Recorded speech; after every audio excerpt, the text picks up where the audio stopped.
సాక్షి editor Dhananjaya Reddy ఇంటిపై AP పోలీసులు అక్రమంగా దాడులు చేయడం నిరసిస్తూ నాగర్ కర్నూల్ జిల్లా కేంద్రంలోని అంబేద్కర్ చౌరస్తాలో జర్నలిస్టులు నిరసన వ్యక్తం చేశారు.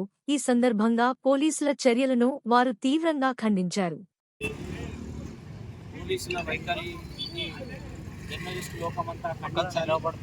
పత్రికలు ఏవైనా, యాజమాన్యాలు ఏవైనా బాధ్యత గల ఎడిటర్ ధనంజయ రెడ్డిపై అతని ఇంట్లోకి చొరబడి పద్ధతి నోటీసు లేకుండా, సర్చ్ వారెంట్ లేకుండా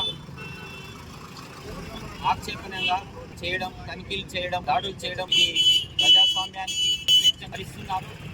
ఏపీ పోలీసులు ముందుగా సర్చ్ వారెంట్ ఇచ్చి ఒక గౌరవమైన పత్రికకు ఎడిటర్గా ఉన్న అతన్ని ముందస్తు సమాచారం లేకుండా తనిఖీలు చేయడం సరైన పద్ధతి కాదు. ప్రభుత్వాలు ఏవైనా కూడా పత్రికా రంగంలో పనిచేస్తున్న బాధ్యత గల వ్యక్తులపై ఈ విధంగా వారి ఇంటిపై దాడి చేయడం అందరూ జర్నలిస్ట్ లోకమంతా ఖండించాలి. ఈ పద్ధతిని ప్రభుత్వాలు విరమించుకోవాలని, ఈ పద్ధతిని మనమంతా ఏకకంఠంతో ఖండించాలి. ఇటువంటి పద్ధతులను ప్రభుత్వాలు, అధినేతలు పత్రికా ఎడిటర్లపై ఈ దాడులు, ఇంట్లపై దాడులు చేయడం అనేది తీవ్రమైన చర్య. ఇది అమానుషం. పత్రికా స్వేచ్ఛను హరించడమే ఈ ఏయమైన చర్యను మనం అందరం సొంతకంఠంతో ఖండించాలి. రేపు భవిష్యత్తులో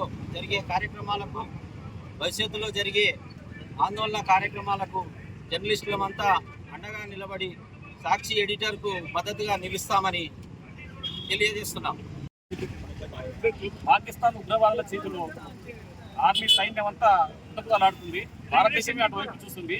ఆ సమయంలో జర్నలిస్టులు లేకపోతే మనకు ఏ చిన్న సమాచారం బయటికి రాదు.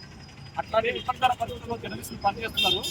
సాధ్యాసాధ్యాలు ఏమైనప్పటికీ కూడా అసలు సమాచారం లేకుండా ఎడరానితో జ్వరపడడం అంటే మామూలు విషయం కాదు. ఒక ఎడరానికనే అలా జ్వరపడితే మామూలు జరుగుతున్న పరిస్థితి ఏంటి కనుక పాలకవర్గాలు ఎవరైనా సరే ఆ గవర్నమెంట్ ఉండొచ్చు, ఆ గవర్నమెంట్ పడిపోవచ్చు, ఇంకో గవర్నమెంట్ రావచ్చు. అప్పుడు ప్రతీకార చర్యలకు పాల్పడే విధానాలు జరుగుతున్నాయి.